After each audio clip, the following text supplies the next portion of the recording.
prenant mon café ce samedi 4 octobre au matin, je ne m'attendais pas à tomber sur cet article. Je vois que le meurtrier de la petite Léa a été relâché plus vite que prévu. Je file sur la page Facebook d'Alain Marmignon, le grand-père de Léa, et je constate que c'est bien ce que je craignais. Ils ont osé relâcher Florian. Voici le contenu de l'article de La Voix du Nord du 4 octobre. Le meurtrier de Léa en libération conditionnelle, la famille inquiète et écœurée. Il a effectué 6 ans de détention sur les 8 auxquels il a été condamné. Le meurtrier de la petite Léa, tuée en 2018 à Mérieux, est sorti de prison cette semaine à la faveur d'une remise de peine. La famille de la fillette crie sa colère. Et j'espère que les médias en parlent. Alors, j'effectue une rapide recherche sur Internet et je trouve pas mal d'articles. Je contacte alors Alain, pour qui j'ai déjà écrit un article, et je lui propose de faire une interview. Ce qu'il accepte très aimablement. Avant l'interview, revenons sur les principaux éléments de l'affaire pour mieux comprendre la colère de la famille. 21 mai 2018, Mérieux dans le Nord. La famille Marmignon est réunie en ce lundi de Pentecôte pour un repas en famille chez Marie-Christine et Alain, les grands-parents. Sont présents Audrey, la fille d'Alain et Marie-Christine, et son mari, leurs 2 filles, dont Léa, 2 ans et demi, ainsi que les enfants placés par l'ASE du Nord chez les Marmignons. En effet, Marie-Christine est assistante familiale. Parmi ses enfants se trouve Florian, 14 ans.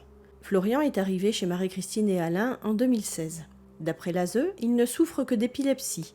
Mais depuis son arrivée, de multiples incidents ont alerté les Marmignons qui sont persuadés de la dangerosité du jeune. Il a fugué plusieurs fois, ouvert le gaz, essayé de mettre le feu, tenté de violer un des autres enfants âgés de 7 ans, s'était enfermé une fois avec Léa dans les toilettes, etc., etc. Malgré leur signalement auprès de la référente de l'ASE, il ne se passe rien. Une fois le repas fini, chacun va qu'à ses occupations. Florian profite du fait que tout le monde soit occupé pour entraîner discrètement la petite Léa au fond du jardin. Il passe 4 clôtures grillagées, dont une électrique, pour se retrouver au bord de la rivière. Et là, il s'acharne sur la pauvre Léa. Puis il rejoint les autres enfants dans la maison. Là, il commence à y avoir de l'agitation. On cherche Léa. Elle n'est pas chez elle. Les parents habitent juste à côté des grands-parents. Un des jeunes a l'idée d'aller voir au fond du jardin. Florian lui dit « C'est pas la peine d'aller chercher après Léa. De toute façon, imagine-toi qu'elle a été violée, tuée, et que son corps soit jeté dans la rivière. » Et finalement, c'est Alain, le grand-père, qui a repêché le corps nu, meurtri, qui gisait dans la rivière. Florian, lui, s'est enfui.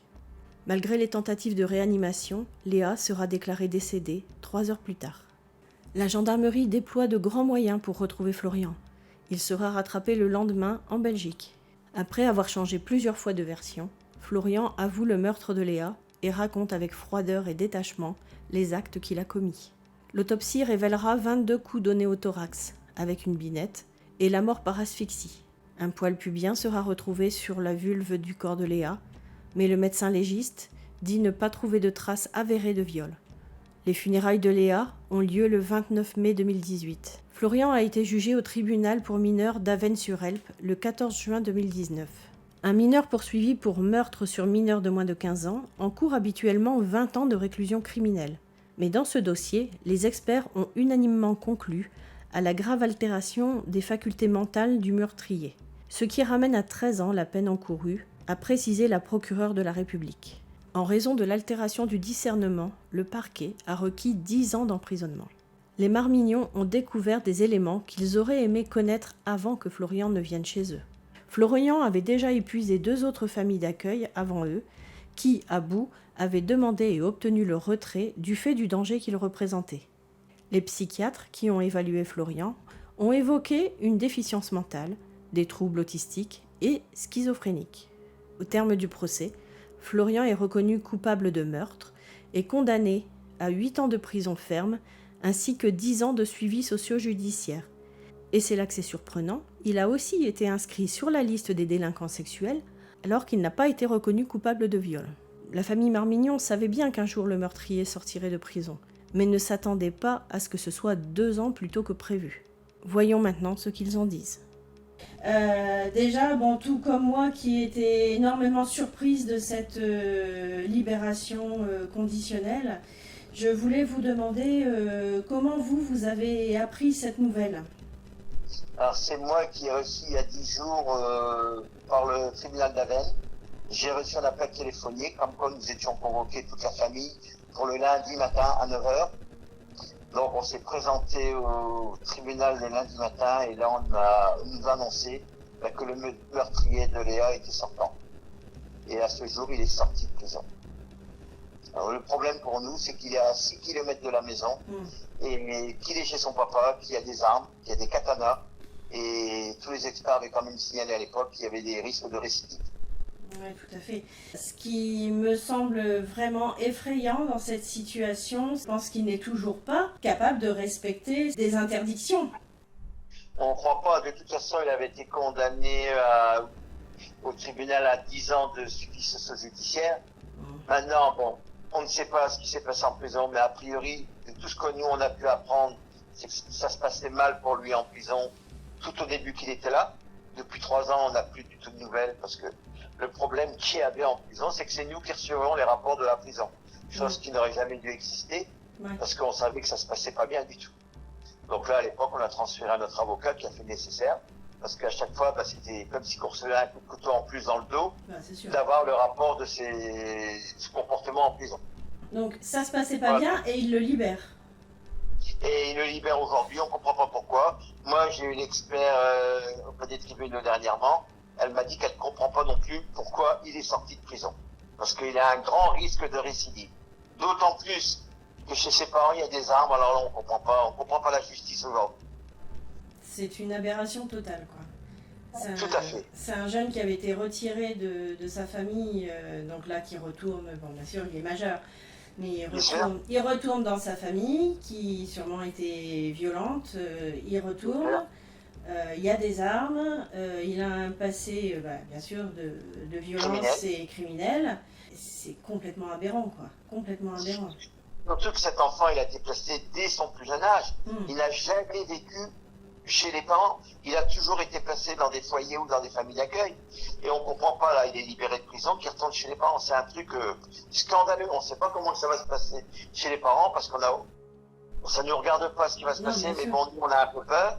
Oui. Ma fille, on est tous clôturés. Maintenant, on fait attention à des caméras de vidéo parce qu'il y a toujours qui serait susceptible de se venger en venant chez nous. Oui, c'est ce que j'allais vous demander. Est-ce qu'il y avait eu des menaces à l'époque? Est-ce qu'il avait proféré des menaces de vengeance Oui, d'ailleurs, on a eu dans les rapports des experts psychiatriques, il a toujours dit que quand il sortirait de prison, qu'il viendrait se venger justement avec les armes qu'il a chez son papa. Comme son papa dispose de katana, il a toujours dit qu'il reviendrait chez nous. Bon, aujourd'hui, à ce jour, on a quand même une surveillance de gendarmerie quand même régulière.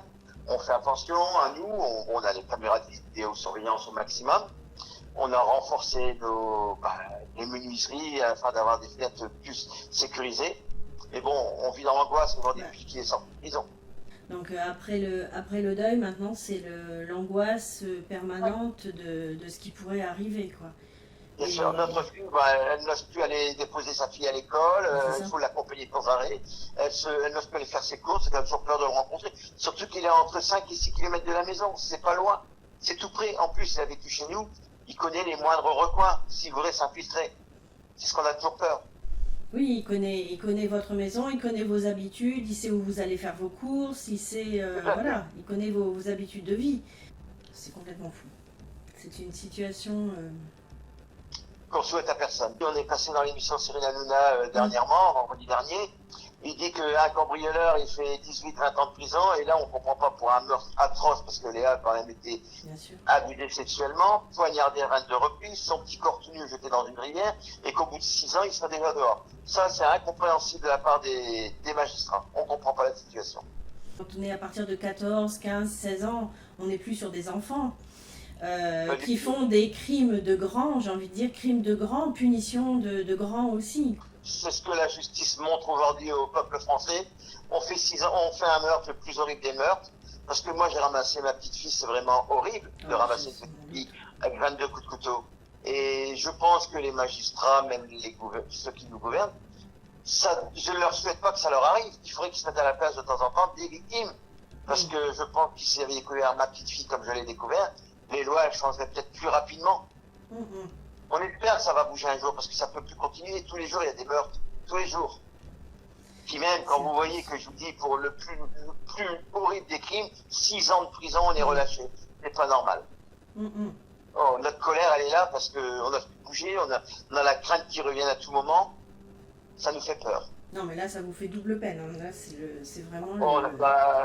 Quand j'ai reçu l'appel du tribunal qu'il fallait se présenter, je me suis douté que c'était certainement, quand ils m'ont dit que c'est une libération anticipée du meurtrier de Léa, là, ça m'a fait comme si c'était un coup de couteau dans le dos en plus.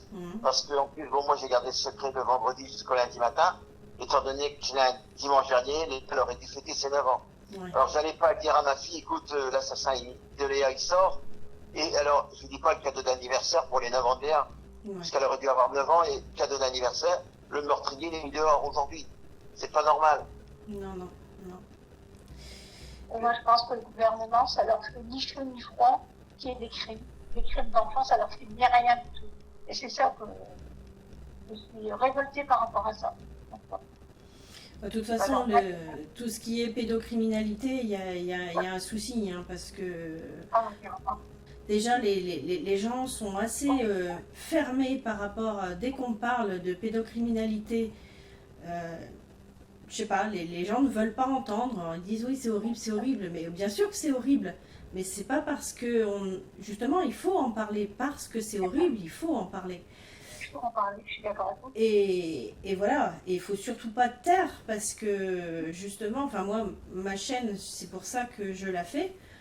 Et ben, justement, c'est parce qu'on n'en parle pas qu'ils peuvent continuer dans l'impunité, hein, parce que... Les pédocriminels, comme le nôtre, c'est un pédocriminel, puisqu'il s'est quand même pris à un bébé de 2 ans et demi. Léa, elle avait 2 ans et demi quand il a fait cet horrible drame. Oui, c'est horrible. Et surtout, ça n'a pas été reconnu. Enfin, l'agression sexuelle n'a pas été reconnue. Il n'y a que entre guillemets, alors, il y a quand même un accouchement sexuel avec pénétration. Moi, je vous assure que c'est scandaleux de voir ce qui se passe aujourd'hui.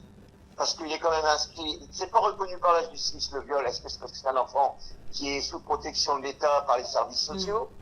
Et maintenant, est-ce que c'était pour minimiser sa peine? Mais le viol a quand même été reconnu, ils ont quand même retrouvé un poil pubien sur la vulve de Léa. Vous m'expliquez comment il n'y a pas eu de pénétration ou quoi que ce soit. C'est un scandale pour nous, parce qu'aujourd'hui, il est quand même un grand fichier des grands délinquants sexuels en France. Alors, expliquez-moi pourquoi il n'a pas été jugé pour cette erreur, enfin, ce viol horrible. Ouais, c'est aberrant. La préméditation n'a pas été reconnue non plus, c'est pas normal. Oui, ça c'est pareil, c'est aberrant. C'est ça parce que c'est un enfant qui est protégé. Alors ils se sont dit on va pas trop lui mettre autre chose sur le dos, vous comprenez? Moi ça m'a complètement écœurée ce jour-là. D'ailleurs, je me suis tue, je n'ai plus jamais parlé, j'ai plus jamais pris la parole. Tellement j'étais choquée d'entendre ça. C'est horrible. C'est que nous, au départ, c'est un enfant qu'on nous a confié par les services sociaux, qui s'était suite à une réorientation parce qu'il avait violenté son ancienne famille d'accueil, chose qu'on ne nous dit pas quand on nous replace un enfant. Nous, on nous a dit, vous inquiétez pas, tout va bien chez lui, une bonne pathologie, il n'a aucun problème, le seul truc qu'il a, c'est que de temps en temps, il fait des petites crises d'épilepsie, mais vous inquiétez pas, il a un traitement. Et puis, résultat, nous, il a fait plusieurs crises d'épilepsie à la maison. C'était pas facile à gérer parce qu'il a fallu appeler les pompiers de SAMU, c'était vraiment très très compliqué. Malgré tout ça, il a quand même tenté de mettre le feu à la maison. Une fois, il a ouvert les robinets de gaz plusieurs fois, il a fugué, il s'en est pris aux enfants qui étaient à la maison en tentant de violer un enfant qui était passé chez nous, un enfant de 7 ans. Tout ça, on a alerté le département, on a alerté la référente, et elle n'a jamais réagi. Elle ne nous a jamais répondu. Et concernant cette référente, à chaque fois qu'il y avait un départ d'étant en vacances, on était obligé de faire une demande écrite. On avait 4 enfants. Sur les 4 enfants, c'était toujours la seule qui ne nous répondait jamais. Les autres référentes, au bout de 8-15 jours, on avait le retour avec l'accord des parents pour les vacances ou pas. Elle, jamais, malgré des relances.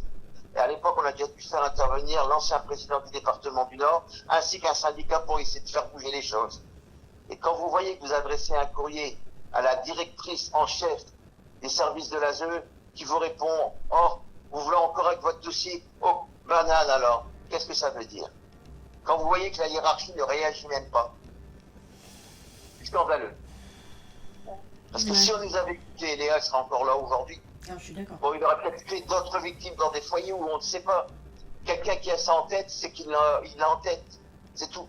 Il a été entendu par les gendarmes, il a quand même fait, il a donné 4 versions différentes. Et c'est à la fin qu'il a avoué, quand les gendarmes lui ont dit, mais comment Léa aurait pu mettre ses vêtements à plus de 3 mètres d'hauteur? Et c'est là qu'il a dit, oui, bon, bah ça y est, c'est moi. Sinon, il n'avouait pas le meurtre horrible qu'il avait fait. Nous, on en veut beaucoup sur la référence, on l'a alerté du danger, il y a quand même eu des lettres, il y a eu plein de notes d'incidence, on comprend pas. Mais c'est pour ça, quelque part, je comprends votre détresse parce que des enfants comme ça, j'en ai vu dans le cadre de mon travail. Oui. Et je sais que les éducateurs, ils étaient beaucoup derrière et il y avait toute une équipe derrière. Donc si vous vous êtes retrouvé tout seul, c'est l'enfer. C'est l'enfer parce que normalement il y a toute une équipe derrière, il y a des psychologues, il y a des psychiatres et parce que tout seul on ne peut pas s'en sortir avec des enfants comme ça. Oui, ça fait une équipe pluridisciplinaire. Tout à fait. Voilà. Tout à On fait. nous dit toujours, hein. Et en fait, quand on fait des formations, je vous le dis, hein, ne vous inquiétez pas, vous êtes bien entourés, vous avez assez d'avis. C'est vrai qu'on a une équipe, je suis d'accord. Mais quand vous faites appel à eux, il n'y a personne qui se bouge pour faire quelque chose. Ils se sont même pas rendus compte que c'était un cas relativement grave quand même. Et de jour en jour, c'était plus visible avec tout. Alors moi, je faisais attention à tout. Je faisais attention aux enfants que j'accueillais, à mes propres petites filles. Je faisais attention à tout. Alors c'était une vigilance permanente. C'était Les jours du drame, on nous dit il y a un numéro vert en cas d'urgence, appelez-le. Ben, la dame, on a appelé une dame, elle dit je suis d'un cœur, je suis pas de votre côté, débrouillez-vous avec l'enfant. On lui a dit qu'il avait fait le pire des crimes qu'il pouvait faire. Elle dit bah écoutez, s'il rentre, qu'il est en fugue, s'il rentre, vous le faites dormir ce soir. Mais je crois que s'il serait dormi chez moi, il serait pas là aujourd'hui. Hein. Je vous le dis tout de suite. C'est clair. Mais non, mais la dame, est-ce qu'elle a sensé de ce qu'elle disait là-dedans? Je sais pas. Je comprends pas. Non, mais elle passe la tête à elle, là. Non, je pense qu'elle n'a pas dû se rendre compte de ce qu'elle disait. C'est pas Non, possible. je ne suis pas rendu compte, mais je lui ai dit plusieurs fois, je ne me rendais pas compte. Il y en a un meurtre, il a assassiné ma petite. Et vous voudriez que moi je le fasse dormir chez moi? C'est même pas la peine. C'est impensable. Mais non. Mais là, ce jour-là, bon, il y avait le procureur de la République, on a quand même alerté, on a appelé le numéro vert, on a dit que c'était un meurtre. Vous savez ce qu'ils ont mis dans le rapport? Madame Marmion nous a fait que sa petite fille était décédée. Sans plus. Dans les rapports aujourd'hui, on dit mais c'est pas possible. Hein? Alors, l'autre, il avait avoué au bout de 48 heures. Hein, ils ont dit bah non, mais quand on a voulu aller un peu plus loin dans les démarches, ah oui, mais vous savez, il n'est pas sûr que ce soit lui qui ait tué la petite fille. Vous vous rendez pas compte qu'il avait avoué? C'est une catastrophe. Que mon épouse a dû attendre 10 mois pour être reconnue en accident de travail. Vous vous rendez pas compte parce que le département refusait la déclaration d'accident de travail. Et la Sécu nous a dit à l'époque, faites votre propre déclaration, et la Sécu a statué quand même sur l'accident de travail, parce que c'est quand même un drame horrible pour nous. Bah, c'est clair. Mais bon, c'est pour vous dire que les services sociaux, on n'est pas aidés. Depuis ce temps-là, on n'a plus jamais eu un appel de quelqu'un, savoir comment on va ou quoi que ce soit. Hein. Et jamais un mot d'excuse de la référente. Jamais, jamais. Et quelque chose que je ne comprends pas, c'est que une fois un parent présente au tribunal, hein, savoir si l'enfant repart en famille ou reste en famille d'accueil. Donc moi je suis conviée donc à conduire l'enfant là-bas au tribunal. Et donc moi je ne comprends pas ce que cette référente peut mettre dans les rapports en fait. Parce qu'elle savait très bien que c'était un enfant qui était en grande difficulté, qui avait beaucoup de problèmes. Mais ça, en fait, elle n'a jamais rien dit au niveau du juge. Donc, le juge s'en est pas inquiété parce que je pense qu'à un moment donné, le juge va réagir en disant il a tenté de violer, il a tenté, mais ça, il l'a pas mis dans ses rapports. Donc, la juge, voilà, elle s'est rendue compte de rien. Elle pensait que tout allait bien et finalement, c'était un enfant qui était très, très difficile à placer. Et il arrive chez nous. Et c'est pour ça qu'aujourd'hui, on essaie de faire passer une loi qu'on veut, qui s'appelle la loi Léa. C'est qu'une famille d'accueil, lorsqu'il y a un renouvellement de placement, au moins soit cette famille, parce qu'on vit 24 heures sur 24 avec l'enfant, que la famille soit entendue par le juge. Parce que les services sociaux, il y a un enfant placé, on ne va pas s'embêter à compliquer la chose, on va dire que tout va bien dans la famille d'accueil. Alors qu'il y a des réels problèmes. Tout ça, parce que les services sociaux, ça a beaucoup de travail en moins. on va pas retrouver notre famille, on va le laisser là, tout se passera bien. Ça, c'est une très bonne idée. Alors nous, on espère que la loi passera. Bon, maintenant, avec cette politique qui est encore bouleversée, il faut revoir avec le nouveau député, parce qu'on a changé de député, c'est le député qui devait s'en occuper. Alors c'est compliqué aujourd'hui. On recommence tout à zéro, alors qu'on a été reçu à l'Élysée, et on comprend pas. On comprend pas que ça traîne comme ça. Parce que c'est important aujourd'hui pour les autres familles d'accueil, que la famille d'accueil soit entendue par le juge. Nous, on a l'enfant 24/24 à la maison. Ah bah c'est sûr. Pourquoi? Nous, on a alerté du danger. Déjà, au bout de 8 jours qu'il était à la maison, on a demandé un entretien en urgence à la référente. Problème sexuel, tout ce qu'il avait comme trouble de comportement. Vous inquiétez pas, tout va bien dans sa tête, c'est parce qu'il est perturbé de changer de famille d'accueil.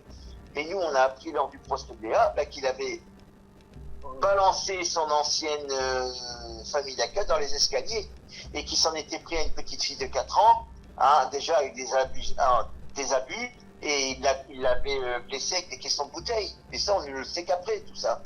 On ne nous le dit pas. Nous, c'est lors du procès pénal qu'on a appris tout ce qui se passait dans les autres familles d'accueil.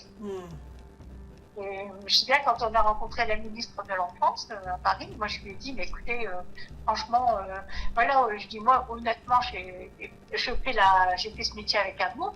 Je dis, quand on vous appelle pour un placement, à part le prénom de l'enfant, à part l'âge, vous demandez la pathologie, mais c'est vraiment dommage qu'on ne dit pas tout sur la pathologie de l'enfant.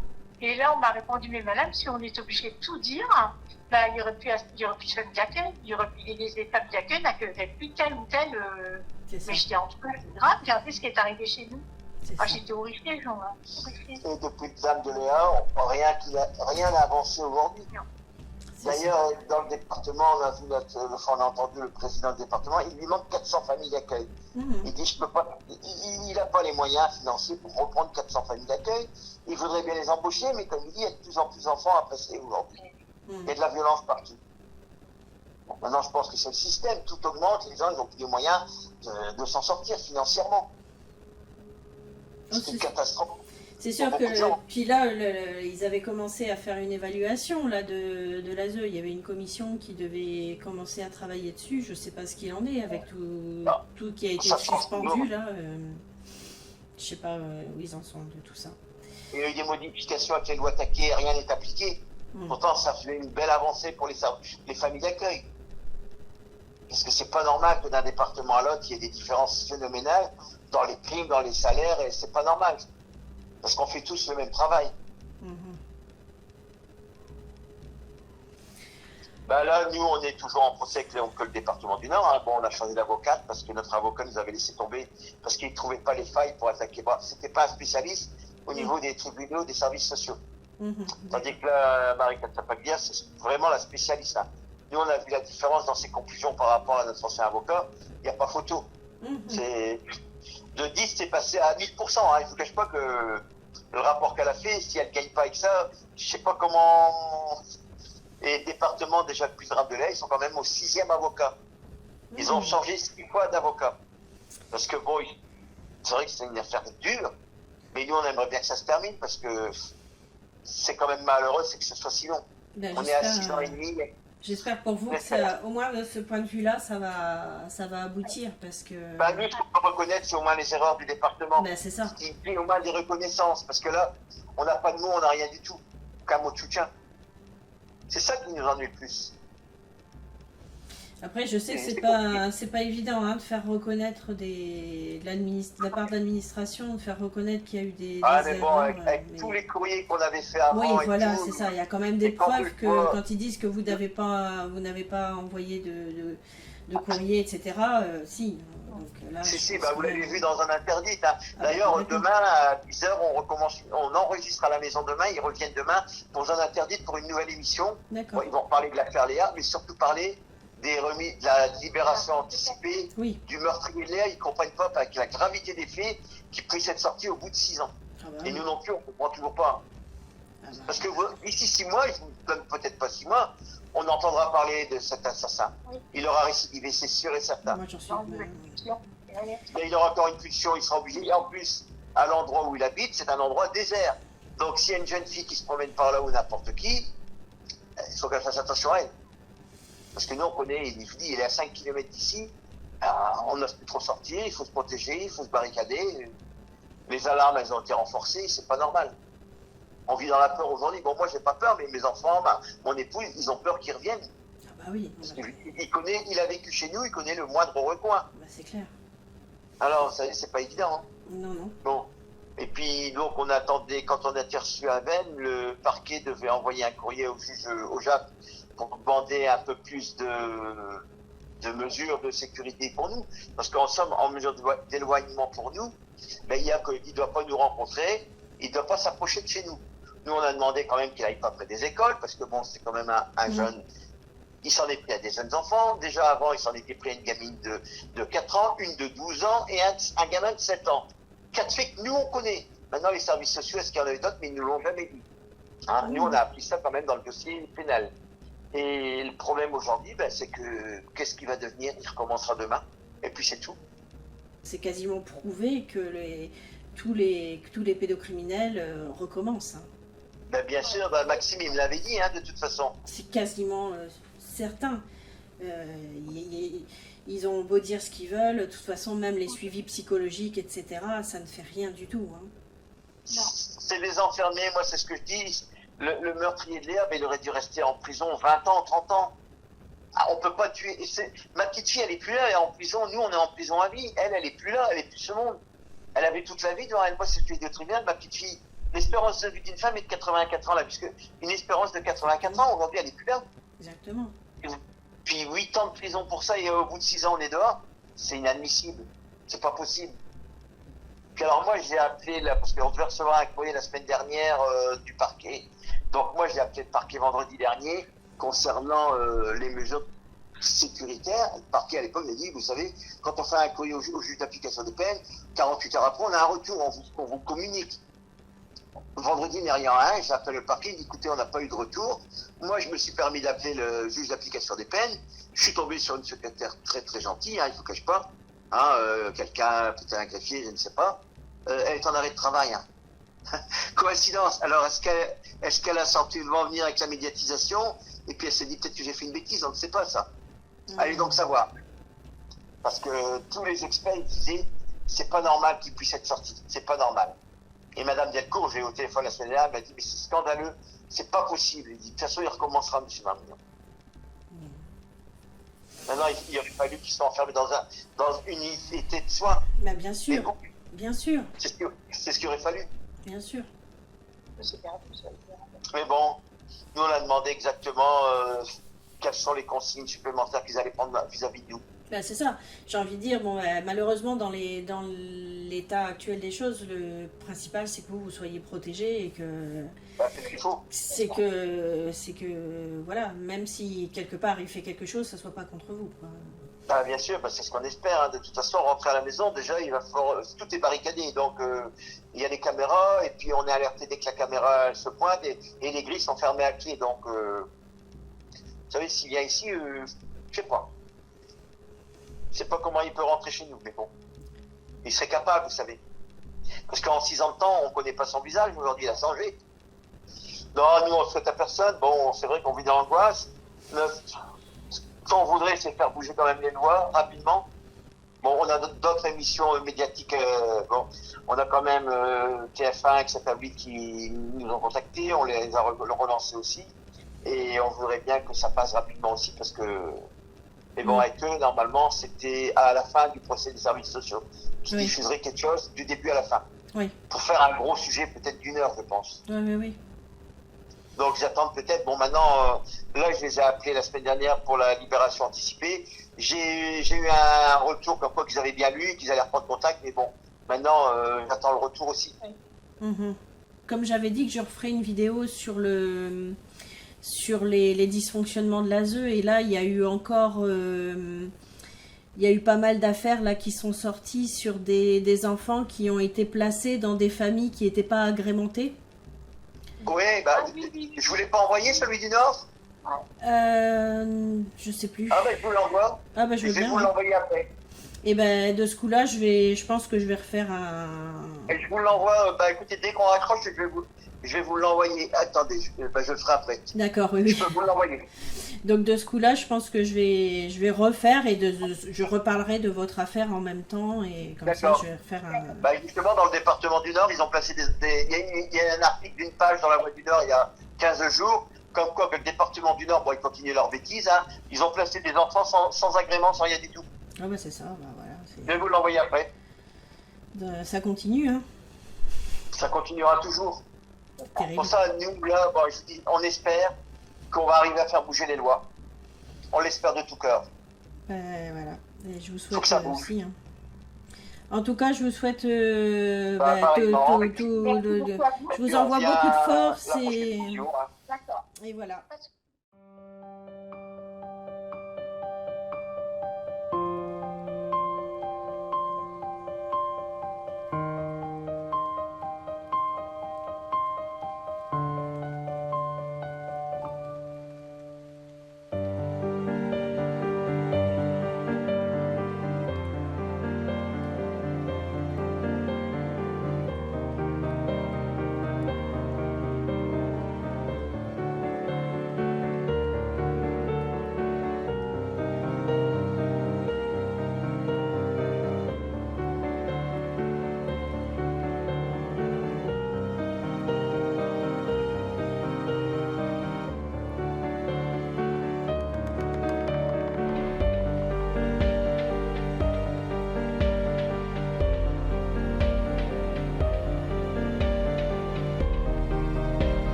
Le meurtrier de la petite Léa, tué par 22 coups de couteau en 2018, après avoir été torturé et violé, ce meurtrier est sorti de prison au bout simplement de 6 ans et 4 mois de peine. Comment accepter cela? Le grand-père de Léa, celui qui a découvert la petite fille torturée, violée, dans un ruisseau près de chez lui, est révolté. Il crie sa douleur. Comment la justice française peut être aussi injuste? Comment accepter que le jeune meurtrier, qui devait avoir 20 ans de réclusion, a eu finalement une peine simplement de 8 ans et qu'il n'aura fait que 6 ans et 4 mois? Il faut tout revoir pour rendre enfin la justice au nom du peuple français.